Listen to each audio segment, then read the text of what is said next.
مستدرک للحاکم کے اندر رسول اکرم نور مجسم شفیع معظم صلی اللہ علیہ وسلم کا یہ فرمان، جس کو امام حاکم نے کہا ھذا حدیث صحیح الاسناد، مستدرک کی کتاب معرفت صحابہ رضی اللہ تعالیٰ عنہم میں یہ حدیث نمبر 4592 ہے کہ رسول اکرم صلی اللہ علیہ وسلم نے یہ ارشاد فرمایا، لینہد کل رجل منکم الی کفوہ۔ صحابہ رضی اللہ تعالیٰ عنہم کا اجتماع تھا، تو رسول اکرم صلی اللہ علیہ وسلم نے فرمایا، تم میں سے ہر بندہ اپنے کفو کی طرف اٹھ کے کھڑا ہو کے چلا جائے۔ لفظ کفو نکاح کے مسائل میں اس پہ بحث ہوتی ہے کہ فلاں فلاں کی کفو ہے، عام سادہ سے ترجمہ اس میں برابری والا ہوتا ہے۔ ہمارے آقا صلی اللہ علیہ وسلم نے فرمایا، لینہد کل رجل منکم الی کفوہ، تم میں سے ہر ایک اس کے جو ہم پلہ یہاں بیٹھا ہے اس کی مثل، اس کے برابر ہر ایک اس کے پاس اٹھ کے چلا جائے۔ یعنی رسول اکرم صلی اللہ علیہ وسلم اس محفل میں یوں جوڑا جوڑا یعنی صحابہ کا آپس میں بنانا چاہتے تھے۔ فنہد النبی صلی اللہ علیہ وسلم الی عثمان، تو رسول اکرم صلی اللہ علیہ وسلم خود اٹھ کے حضرت عثمان غنی رضی اللہ تعالیٰ عنہ کے پاس تشریف لے گئے۔ وہ رسول صلی اللہ علیہ وسلم کہ جن کے ہم پلہ نبیوں میں بھی کوئی نہیں، غیر نبی کیسے ہو سکتا ہے؟ لیکن رسول اکرم نور مجسم شفیع معظم صلی اللہ علیہ وسلم اس موقع پر اپنے عثمان رضی اللہ تعالی عنہ کا مقام و مرتبہ قیامت تک کچھ لوگوں کے لیے واضح کرنا چاہتے تھے۔ لفظ ہیں فنہد النبی صلی اللہ علیہ وسلم، سرکار پہلے بیٹھے تھے، اعلان جب کیا تو اعلان کے بعد خود اٹھ کھڑے ہوئے، الی عثمان فاتنقہ، جا کے حضرت عثمان غنی رضی اللہ تعالی عنہ کو جپا مار لیا، معانقہ کیا۔ حضرت عثمان غنی رضی اللہ تعالی عنہ سے جا کر ذات رسول صلی اللہ علیہ وسلم نے خود معانقہ فرمایا، اور معانقہ فرمانے کے بعد فرمایا، انت ولی فی الدنیا والآخرہ، عثمان تم دنیا میں بھی میرے ولی ہو، آخرت میں بھی میرے ولی ہو۔ تو نبی اکرم نور مجسم شفیع معظم صلی اللہ علیہ وسلم کسی موقع پر کسی کو نوازتے تھے، کسی موقع پر کسی کو نوازتے تھے، اور اہل سنت سرکار کی ہر نوازش پر یقین رکھتے ہیں۔ اہل سنت جہاں اس پہ یقین رکھتے ہیں، من کنت مولاہ فعلی مولاہ، تو اہل سنت اس پہ بھی یقین رکھتے ہیں، انت ولی فی الدنیا والآخرہ۔ لفظ مولا اور ولی ایک ہی ہے۔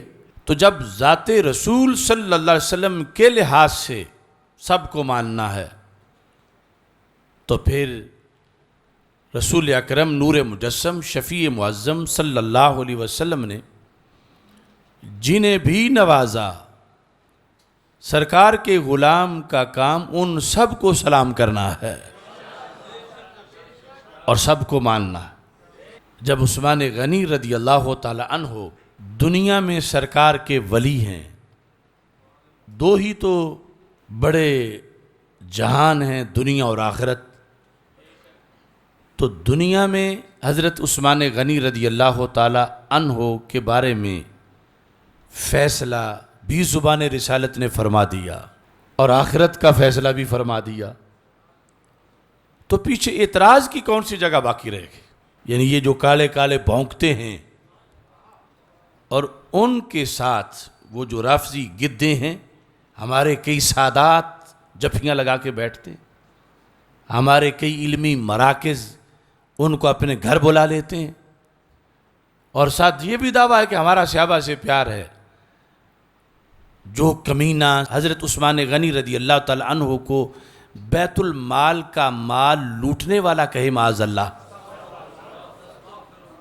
وہ طرز حکمرانی جس میں بیت المال میں ہونا چاہیے.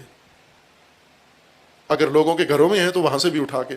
امیر المومنین نے اقتدار سنبھالتے ہی سب سے پہلے خلیفہ کے گھر میں جو کچھ بیت المال تھا وہ سارا سب سے شروع یہاں سے کیا. خلیفہ سوم کے گھر میں جتنا بیت المال تھا پہلے خزانے والے کو بلایا کہ رجسٹر لاؤ، ریکارڈ لاؤ کہ خلیفہ نے بیت المال سے کیا کیا لیا ہے، یا خلیفہ کے رشتہ داروں نے، گھر والوں نے بیت المال سے کیا کیا حاصل کیا. تو باقاعدہ درج تھا، سارا لکھا ہوا تھا. انہوں نے کہا یہ لیا ہے. انہوں نے کہا وہ سارا ایک ایک کر کے واپس لاؤ. پھر رجسٹر منگوایا اور کس نے کیا لیا ہے، انہوں نے بتا دیا.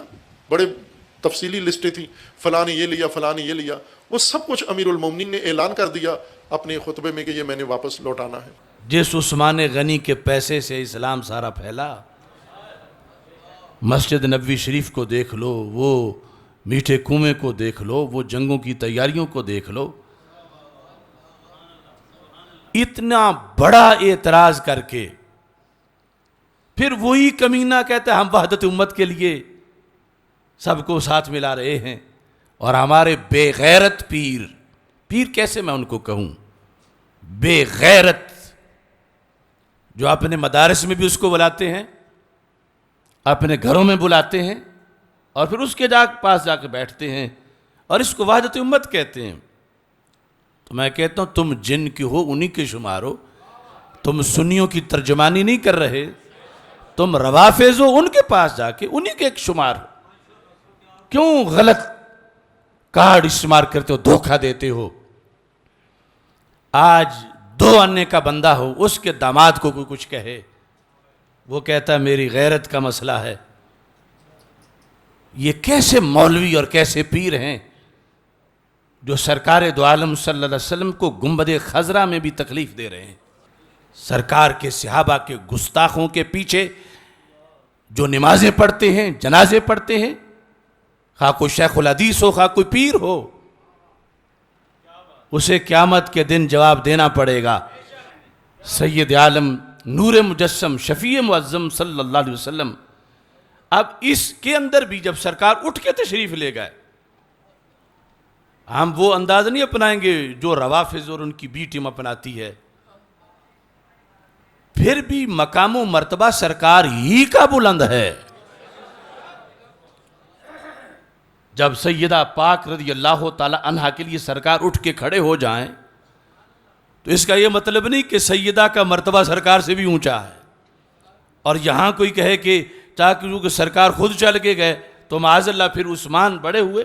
نہیں، یہ شفقت ہے سرکار کی، یہ ان کی بندہ نوازی ہے، یہ ان کی نوازشات ہیں کہ اٹھ کے چلے گئے اور سینے سے لگایا، اور سینے سے لگا کر دنیا کو بتایا عثمان کو غیر نہ سمجھو. فَأَنْتَ وَلِيِّ فِي الدُّنْيَا وَالْآخِرَةِ. تم دنیا میں بھی میرے ولی ہو اور آخرت میں بھی میرے ولی ہو.